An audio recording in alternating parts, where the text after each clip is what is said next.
how empires rise, fall, and repeat their mistakes. The times ahead will be radically different from the ones we've known in our lifetimes, though strikingly similar to moments that have shaped the rise and fall of every great empire before us. Because history doesn't move in straight lines, it moves in cycles. And as Ray Dalio puts it, the world order, the balance of power, wealth, and trust, is once again changing. Every empire believes its story is unique. The Dutch believed it, the British believed it, and for the last century, America has believed it too. But every empire follows the same rhythm, the same invisible pattern that decides who rises and who falls. It starts the same way, with hunger. When nations are young, they have more ambition than comfort. People work hard, save, trade, and innovate. Their focus is on producing more than they consume. This discipline creates growth, and growth builds power. The Dutch Republic in the 1600s was the first modern example. They dominated trade routes, built the first global stock market, and introduced modern banking. Their ships connected continents, and their currency, the guilder, became the standard for world trade. Then came the British Empire.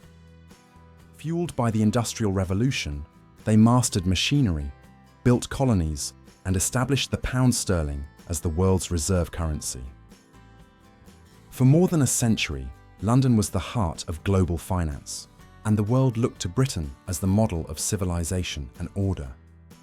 But after 2 world wars drained their wealth, Britain's debts soared, the pound weakened, colonies began to break away, and the empire that once ruled the seas began to fade. And then came the Americans. After 1945, the United States emerged as the global lender, the producer, the military power, and most importantly, the issuer of the world's dominant currency, the US dollar. The system was rebuilt around American trust, and for decades, that trust seemed unshakable. But if you look at the arc of history, you'll see the same curve: rising productivity, then rising wealth, then rising debt. And debt is where the cracks begin to show. Dalio calls this the big cycle, a repeating sequence that starts with hard work and ends with complacency. When success grows, people naturally want more, and to get more, they borrow. Debt rises faster than income. The gap between the rich and the poor widens. The cost of maintaining power grows heavier, and instead of fixing the foundation, nations begin printing more money to mask the problem. For a while, it feels fine, markets boom, the illusion of prosperity strengthens. But what's really happening is that the value of money and the trust that supports it is quietly eroding. The Dutch saw it, the British saw it, and today, America faces it too. The US government now holds debt higher than its entire GDP, levels not seen since World War II. Inflation has returned, wealth inequality is at historic highs, and political polarization has turned cooperation into conflict. Meanwhile, other powers, like China, are rising through the same formula that once built America itself: high savings, strong productivity, long-term planning, and expanding influence. History doesn't repeat exactly, but it rhymes. And right now, the rhyme is getting louder. Dalio's point isn't that collapse is coming tomorrow, it's that transitions like this have always happened. When one empire grows too indebted and internally divided, and another grows stronger and more disciplined, the balance shifts. Sometimes peacefully, often not, but always, inevitably. That's why Dalio spent decades studying the last 500 years of empire data, mapping how the same patterns repeated through the Dutch, British, and American ages. He found that empires rise for the same reasons: education, innovation, trade, and trust. And they fall for the same reasons: debt, internal conflict, and the loss of that trust. It's not ideology that ends empires, it's math and human behavior, but there's a deeper message in Dalio's work, one that goes beyond nations and currencies.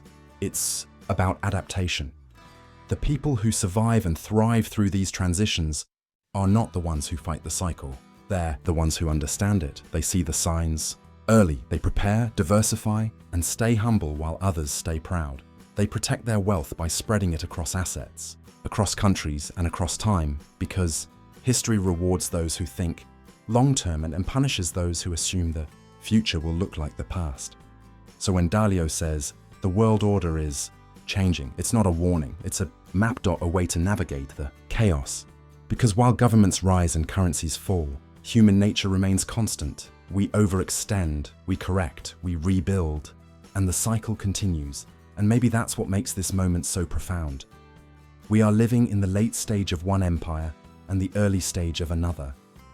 The signs are all there: growing debt, declining unity, and new powers competing for influence. But this isn't the end of the story. It's just the next chapter. The world doesn't fall apart all at once. It changes quietly, gradually, until one day you realize the old rules no longer apply. And when that happens, those who understand history won't be caught off guard. They'll already be building what comes next. So the question is not whether America will fall or China will rise. The real question is, are we paying attention to the lessons of history or ignoring them, just like every empire before us? Because every rise begins with humility and every fall begins with pride. And as Dalio reminds us, no empire has ever escaped the cycle. The best we can do is understand it and prepare to ride the next wave when it comes. If this journey through history and finance opened your eyes, don't keep it to yourself. Share it forward. Let others see the rhythm beneath the noise. And if you want to keep exploring how the past still shapes our money, our power, and our future, subscribe to Legacy Cave, because every fortune and every fall leaves a clue. And here we uncover them, one story at a time.